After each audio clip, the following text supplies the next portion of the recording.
Okay, guys, this is News Listener by Angelo, and this is our third video for today, May 15, 2025. And just today, okay, pinapaaresto ng korte si Harry Roque. Alright, guys, isang mabuting balita ito. Bakit?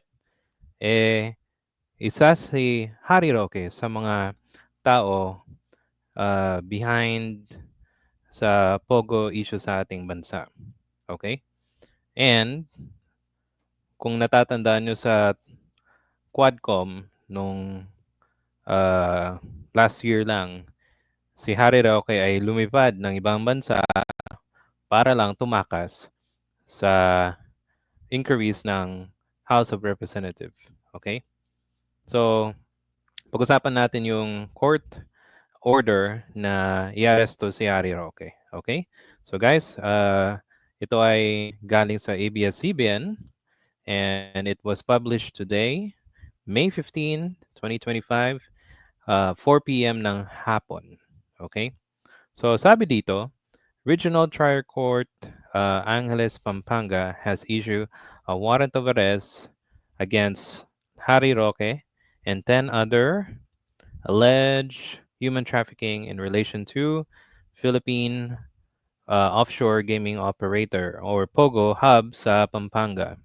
Eh yung nanalong senador, 'di ba? Ang tahimik. Wow, silent.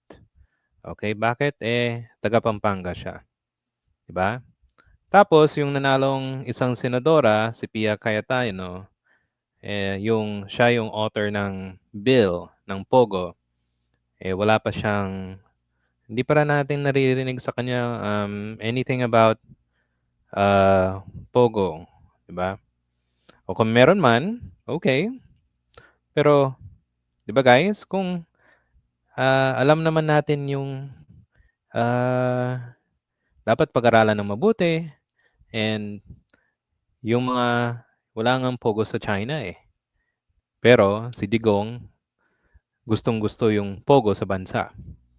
And mabuti na lang si Senator Risa Hontiveros naka ah, na na ano nila to sa Senate committee and napag-usapan yung crimes na nangyari related to Pogo. Okay? And kasama sa warrant is si Cassandra Ong, okay, sa Lucky Nine. And bakit kasama si Harry Roque? Kasi isa siya sa mga naging lawyer ng Lucky South 99. Alright, kung natatandaan nyo, yung bahay niya, last year ata nahuli yung isa sa mga suspects doon sa bahay niya. And sabi niya, nagre-renta lang daw eh.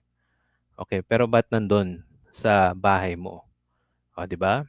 Sabi dito, Department of Justice has filed human trafficking, regular human trafficking cases against Harry Roque, participating not just a lawyer that leased land to Lucky Nine, but supposed representative of Pogo.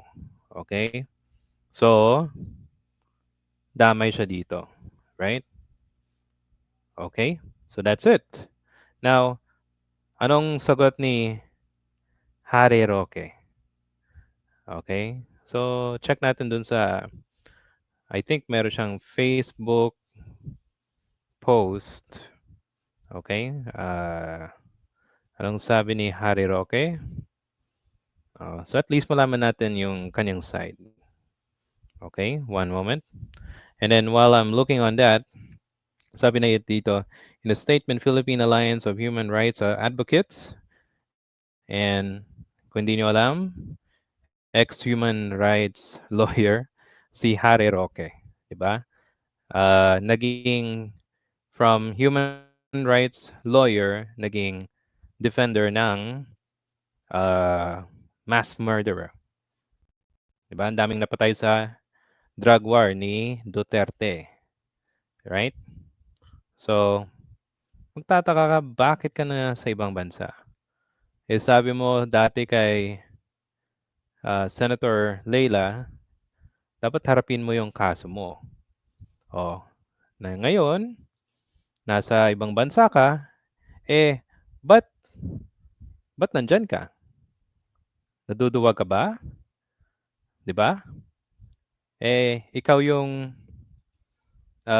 isa sa mga related sa kasong ito. Okay? And 'di ba, kung wala ka namang kasalanan, umuwi ka naman. Bring home Harry Roque, 'di ba? Bring the bacon on. Okay? All right. So by the way, may share ako dito. May statement ata siya eh. Okay. Actually, hindi ko. Wait. Hmm. Okay. Ito. Share ko lang page. Okay. So, galing to kay Mr. Harry Roque. Ito sabi niya. Magandang araw po sa inyong lahat. No? Napag-alaman ko po na ako po daw ay na-issuehan na ng warrant of arrest para dun sa non-bailable human trafficking. Well, yan po talaga ang proseso, no, na matapos na magkaroon ng resolution ay mag-i-issue ng warrant of arrest Oh, good. Alam niya. hukuman para magkaroon siya ng jurisdiction para litisin ang kaso. Ganun pa man, meron po akong mga remedyo na gagawin ko naman po. No? Nandyan po yung motion for reconsideration na alam kong wala ng pag-asa dahil lang pong DOJ ay talagang political. Pero bago po tayo makapunta sa hukuman, kinakailangan talaga mag-file ng ganyang motion for reconsideration. So, gagawin po rin po natin yan at bukod pa po dyan ay meron ding remedyo dun sa hukuman mismo. No?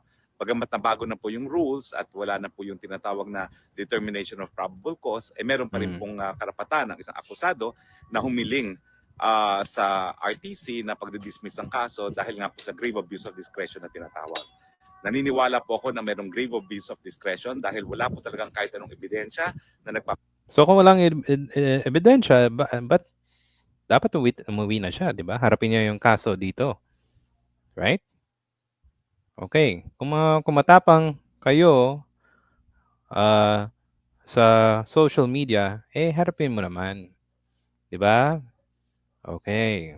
papakita na ako'y nag-recruit at ang pamamaraan ay sa paggamit ng dahas at para pagsamantalahan yung gawain ng tao. No? At wala rin kahit anong ebidensya na nagpapakita na ako po'y nakipagsabuatan sa aking kliyente. No?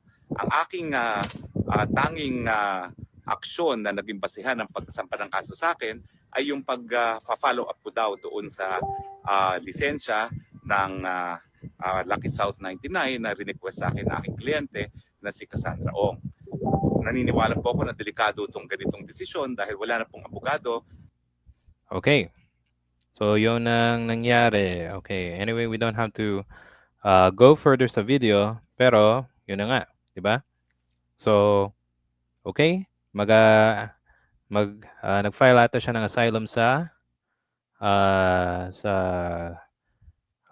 Netherlands dahil daw sa political prosecution. Pinoprosecute ba siya? Legit naman yung mga tanong, di ba? So, bring home the bacon. So, umuwi siya. Di ba? Okay? Kung matapang kayo sa social media, dyan sa video online, humarap ka, Harry Roque, sa korte. Pinagdaanan nga ni Leila de Lima yung 6 na taon sa poon mo na si Digong Duterte. Nakayanan niya nga eh. Ikaw, di ba? Oh, sige na, uwi na. Please bring him home. Okay? So exciting to. May kita natin si Mr. Harry Roque pauwi ng bansa soon. Okay? So thank you guys. So this is about Harry Roque and please like, subscribe, and comment to support this channel. And thank you sa lahat ng mga nanonood sa channel na to. I'll see you again. Okay? Thank you. Bye.